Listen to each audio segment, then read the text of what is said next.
Hello and welcome to video 2 of my Regency series.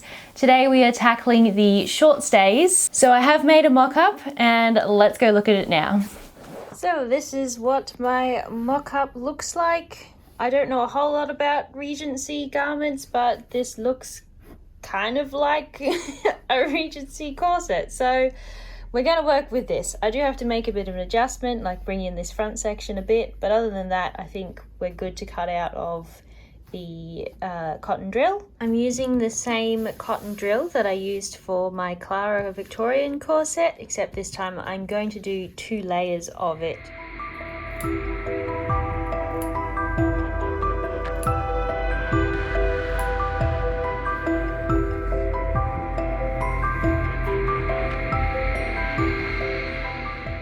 Okay, I now have all my pieces. I just have to figure out how they go together. This is not historically accurate methods in any way, shape or form. This is just put it together so it is together. I think I'm going to start with the inserting the bust gussets to each layer of my front piece while they're separate and I have less to wrangle under the machine. I think that will be the easiest. And then we can figure out side seams next, maybe, because I don't need to do like the top or bottom, flip it inside out, because I can bind those edges. All right, I've marked the seam allowance on these pieces, and what I'm going to do is fold it under on the bodice piece, match those lines up like so, and then sew top stitch along here, and then do the same on the other side, and that's how I'm going to put in my bust gussets. Do that for both pieces, and then they can be sandwiched together, but everything is done.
This looks much too small to go halfway around me, but I guess it is a corset, so there is some measure of lacing involved and gap in the back, but it looks like I've done my measurements wrong.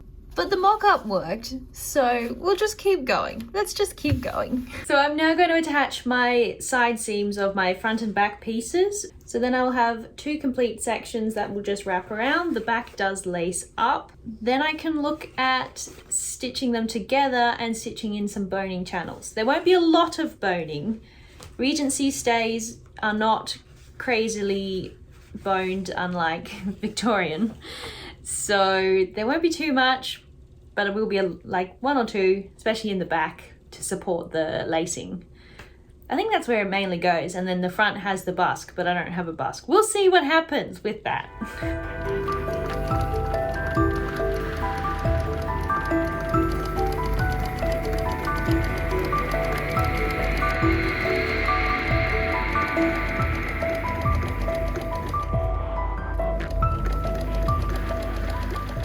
Now the back is attached. I did leave extra in this back piece so that I can fold it under, and it will just be a little bit more secure for the back lacing edge. A little bit of extra stiffness. So I think I'll fold that under and maybe just iron it down so it stays where it needs to stay. And then I can attach the shoulder straps.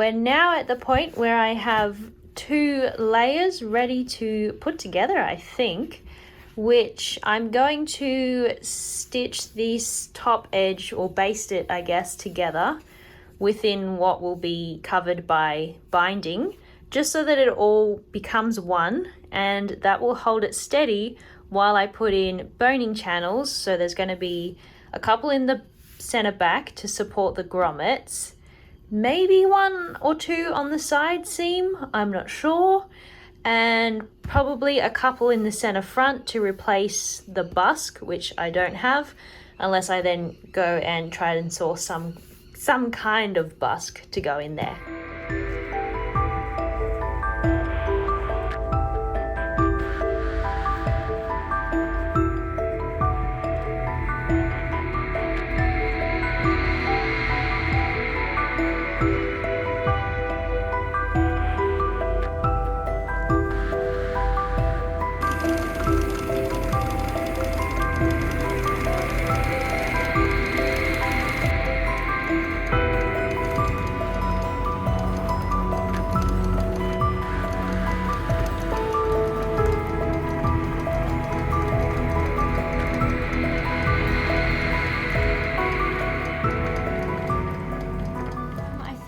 This center front section, I've got this random length of sew-in boning that's pretty strong, and it's 16 inches, which I can cut into 4-inch sections and put 4.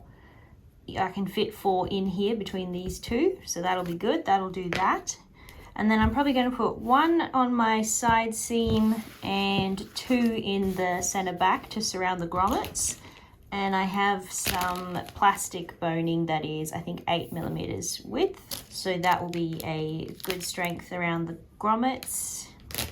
And that's all she needs.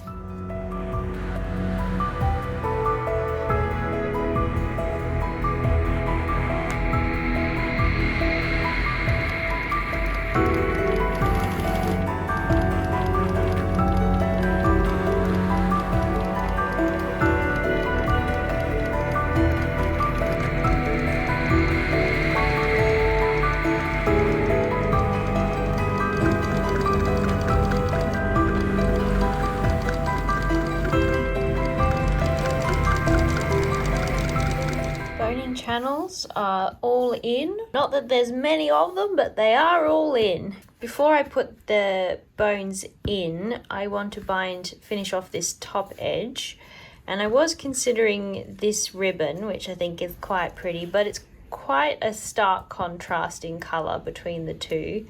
So I think I will just go with some white cotton tape, and that can just get folded in half over it. If I had something just that little bit wider, it would be a lot easier, but I've either got this width or this width. So we're going with the little one, and it might be fiddly, but we'll make it work.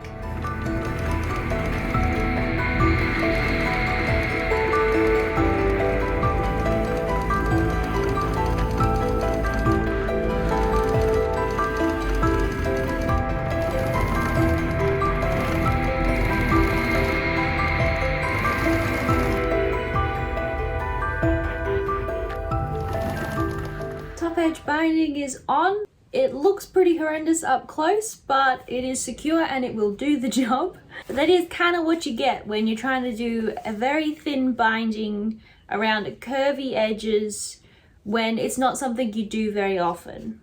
And I don't do this very often, especially by machine. Most of the time I do my bindings by hand because I have better control, but I think it's starting to look the part.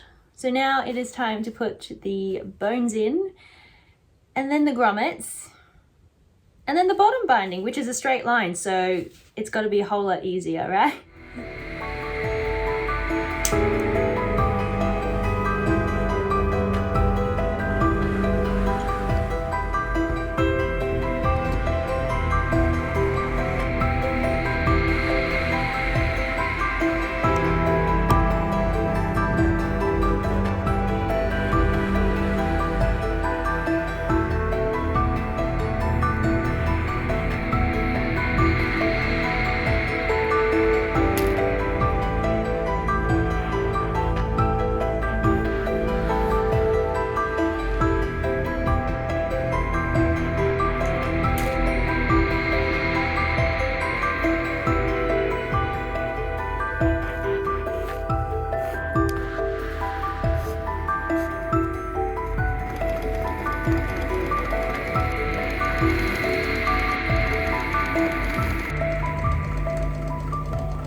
My stays are now complete. They just need some lacing in the back and to attach the straps. But other than that, they're good to go. So let's try them on and see how they fit.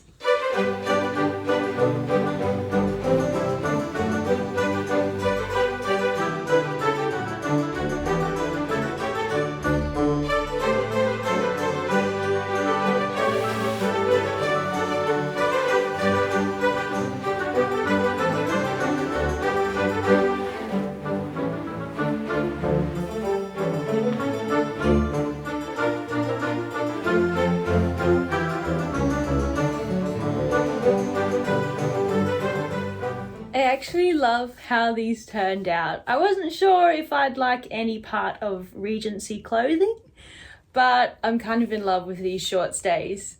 Like, yes, there's definitely parts I could have done better, but for my first attempt, I'm actually pretty happy. Like, the things I could have done better are things like the binding around the edges and actually having a busk, which I didn't have a busk, I just used those bits of boning. And it's probably a little bit wide. I probably should have just used maybe 3 of these bones rather than the 4, because then I could get that proper separation down the middle. Thanks everyone for watching, and let me know in the comments below whether you prefer the Regency short stays or the pretty much every other era longer version. And if you want to see the final layer, the dress that goes over all of this, stick around because that video will be coming out next week. Bye!